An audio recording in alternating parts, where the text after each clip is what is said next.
आखिर वही हुआ जिसका उम्मीद थी कि भारत ने अपने ट्रेड और इकोनॉमिक मिनिस्टर्स को 12 सितंबर को पाकिस्तान भेजने से इनकार कर दिया। और आपको पता है शंघाई कोऑपरेशन ऑर्गेनाइजेशन के हवाले से ये मुलाकात होनी थी। तो इसीलिए पाकिस्तानियों का पता चल गया दुनिया को कि इनके पास एटम बम शायद अब नहीं है। जो अभी हालात बन गए, जिस तरह ये मांग रहे हैं, इन्होंने एटम बम भी उनको दे दिया है। इनके पास कुछ नहीं है। अच्छा। ये सिर्फ बस खाली खोल लेके बैठे हुए हैं। हाँ। इनके पास एटम बम वगैरह कुछ भी नहीं है। एटम बम तो है, ये तो सारे 25 करोड़ पाकिस्तानियों को पता है। होता तो ये दिखाते, किसी पे चलाते, किसी को धमकाते। हाँ। ये तो हर किसी से डरते हैं। हमारे जो फॉरेन मिनिस्टर साहब हैं और डिप्टी प्राइम मिनिस्टर साहब हैं, उन्होंने कहा कि हम जो है वो सीरियसली सोचते हैं कि ट्रेड हम इंडिया से शुरू करें। ठीक है जी, लेकिन जयशंकर साहब ने कहा इंडिया का कोई मूड नहीं है। ये डॉक्टर जयशंकर के अल्फाज थे। दोस्तों 12 सितंबर को एससीओ की मीटिंग पाकिस्तान में शुरू होनी है। पाकिस्तान ने बड़ी कोशिश करी कि भारत आ जाए, भारत आएगा, भारत आएगा। ढोल नगाड़े बजा रहे थे, खुशियां मना रहे थे, मिठाइयां बांट रहे थे कि अगर मोदी जी आ गए तो पूरी दुनिया के अंदर इनकी कुछ ना कुछ रेपुटेशन बन जाएगी कि यार देखो कि इतना बड़ा लीडर वहां चला गया और इनके यहाँ पे कुछ ना कुछ इन्वेस्टमेंट आ जाती। दोस्तों ये पाकिस्तान वाले भारत को बेवकूफ समझते हैं, ये सोचते हैं कि वही कांग्रेस की सरकार है, उल्लू बनाए जाओ। वो तो खैर थी ही गद्दार सरकार, लेकिन मोदी जी ऐसे नहीं है दोस्तों, बड़े पक्के देशभक्त है। और फिर डॉक्टर जयशंकर, आपको लगता है कि पाकिस्तान जाएंगे? दोस्तों आज जिस कंडीशन के अंदर हम है ना, पाकिस्तान हमारे को कभी भी ना बुलाता अगर हम उसकी जगह होते तो। ये पाकिस्तान ने हमेशा हमारे पीठ में छुरे मारे हैं दोस्तों, हमेशा हमारे को पीछे से धोखा दिया है। ये आज तो पैरों में लेटा पड़ा क्योंकि इसकी हालत खराब है, इसको पैसे नहीं मिल रहे हैं। इसने सारी जिंदगी भारत से जो नफरत बेची है, आज उसका ये भुगत रहा है हर्जाना। और आने वाले दिनों के अंदर इनके जब हालात चल रहे हैं पाकिस्तान के अंदर, बलूचिस्तान और दूसरी जगह पे क्या होगा भगवान ही जाने। आप भी कमेंट्स कीजिएगा, वीडियो को लाइक और चैनल को सब्सक्राइब जरूर कीजिएगा। Thank you very much. आखिर वही हुआ जिसका उम्मीद थी कि भारत ने अपने ट्रेड और इकोनॉमिक मिनिस्टर्स को 12 सितंबर को पाकिस्तान भेजने से इनकार कर दिया। भारत ये कहता है कि हम अपने जो ट्रेड एंड इकोनॉमिक मिनिस्टर्स हैं उन्हें पाकिस्तान नहीं भेजेंगे। और आपको पता है शंघाई कोऑपरेशन ऑर्गेनाइजेशन के हवाले से ये मुलाकात होनी थी। ये एक मल्टीलैटरल फोरम है, ये बायलैटरल डिस्कशन नहीं है। क्या चाइना में के अंदर अगर ऐसा कुछ होता तो भारत अपने मिनिस्टर्स भेजता या ना भेजता? डेफिनेटली भेजता।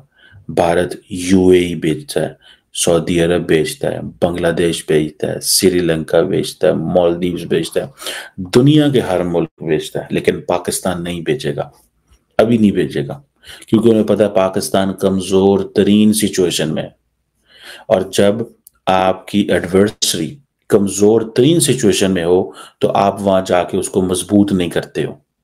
सो डॉक्टर जयशंकर जो कि आर्किटेक्ट है इस सारी गेम के, इस माइंड के, और पीछे सारी बात है उनके पॉलिटिकल सपोर्ट है जो कि आज के दौर के बल्कि हर दौर के वजीर आजम नरेंद्र मोदी की तरफ से है।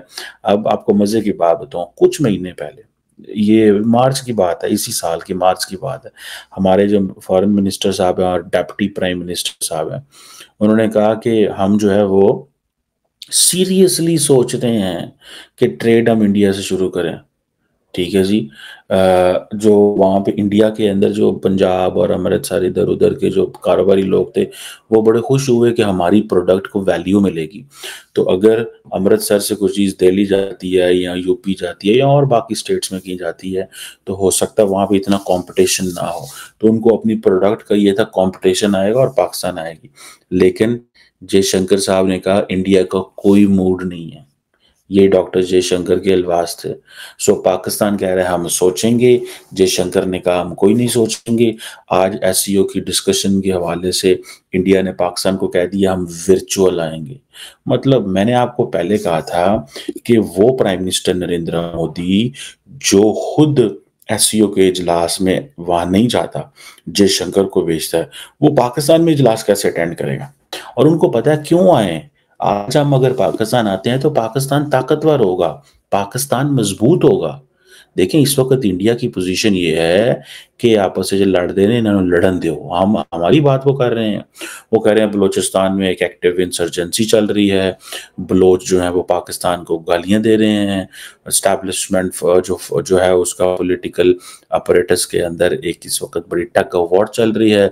कल पाकिस्तान के अंदर जो है वो इस वक्त कहा जा रहा है कि बड़ा शोर मचा है कि एक जलसा था जिसमें इमरान खान की पार्टी ने फौज पे बड़ी तनकीद की।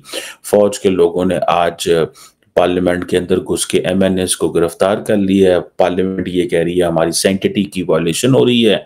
तो वो कह रहे हैं ये तो लड़ रहे हैं, तो हम इनको क्यों स्पेस दें, हम इनको क्यों स्पेस दें? ठीक है, सो ट्रेड हम क्यों उनके साथ शुरू करें जी, हम इनके पास क्यों जाएं? तो दुनिया का कोई बंदा तो जा नहीं रहा पाकिस्तान, तो हम क्यों जाएं? ये है वो बात, ठीक है। लेकिन हमारे हालात तो ऐसे हैं भाईजान कि वो पोलैंड से चलते हैं मोदी साहब, रास्ते में वो कहते हैं उनका जहाज कहता है जी चित्राल से हम एंटर होके तो लॉर्ड से अंदर एंटर हो जाएं, अमृतसर चले जाएं तो जो है वो हमारे यहाँ पे मीडिया लुटियां पाता है, ठीक है जी, कि मोदी साहब लंघ गया, मोदी साहब लंघ गए, आए नहीं लंघ गए ना। क्वेश्चन ये है लंघ जाने में भी रौला है, आने में तो रौला है ही नहीं है। इंडिया को एक सिंपल सी क्लैरिटी है, पाकिस्तान को एक नॉर्मल कंट्री ना बनने दो ये, और हम हर रोज इंडिया के इस ख्वाब को पूरा करते हैं। वी अप्रिशिएट, हम जबरदस्त कहते हैं शाबाश इंडिया तुसी जो कहे असी उंजी करांगे, हमारी तो ख्वाब ही है ना।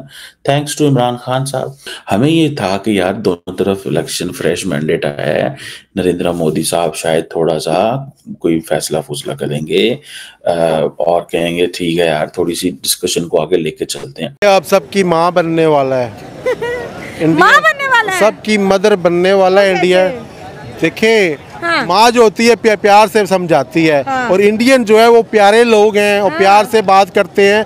अब वो देखे ना, अब मुसलमानों के 6 मुल्क हाँ। इंडिया को अपना बड़ा बना रहे हैं, माँ को ला रहे हैं हाँ। कि माँ हमारे सर पे बैठो तो हमारी कोई कदर होगी। जितनी इंडिया में माँ की इज्जत है, औरत की इज्जत है, इतना पाकिस्तान में नहीं है। इसीलिए हम पीछे हैं। हालांकि हमारा इस्लाम कहता है, हमारा दीन कहता है कि आप औरतों की इज्जत करें, मगर जितने हिंदू लोग औरतों की इज्जत करते हैं पाकिस्तानी नहीं करते हैं, इसीलिए हम लोग पीछे हैं। क्या समझ रहे हैं कि गल्फ कंट्रीज इंडिया के साथ बैठ रही हैं और कितनी बड़ी पावर है जी, इंडिया उनके साथ ट्रेड कर रहा है, इंडिया उनके साथ बातचीत कर रहा है। इंडिया जो है पहले अगर बात करें तो पहले भी गल्फ कंट्रीज के साथ इंडिया का ताल्लुक बहुत अच्छा था, इस मीटिंग के बाद तो और भी स्ट्रॉन्ग होने वाला है। बिल्कुल उनकी ट्रेड डबल होने वाली है, ठीक है। अब हमारे अगर पाकिस्तान के लोग किसी मुल्क में होंगे तो हम उससे अगर ताल्लुकात ख़राब करते हैं तो सारा हमारे पाकिस्तानियों पे असर पड़ेगा ना। अब इंडियन जो हैं इन 6 मुल्कों में हैं, उनके काम कर रहे हैं, उनका म्यार अच्छा है, कारोबार अच्छा है, उनके बल्कि इंडिया के इन्वेस्टर भी उन मुल्कों में अपना पैसा भी लगाया हुआ है। तो हाँ। अब इसी वजह से उसको उन्होंने बैठाया सर पे। मुझे तो लगता है अब फ़लस्तीन का भी ये माँ बन के उसका काम हल करेगी मसला, इंडिया हल करेगा, क्योंकि मुसलमानों में तो इत्तेफाक ही नहीं है। मुसलमान तो बैठते नहीं है, 2 मुल्क बैठते हैं, 4 निकल जाते हैं, ठीक है। अगर मुसलमानों में इत्तेफाक होता तो आज ये मसले होते ही ना।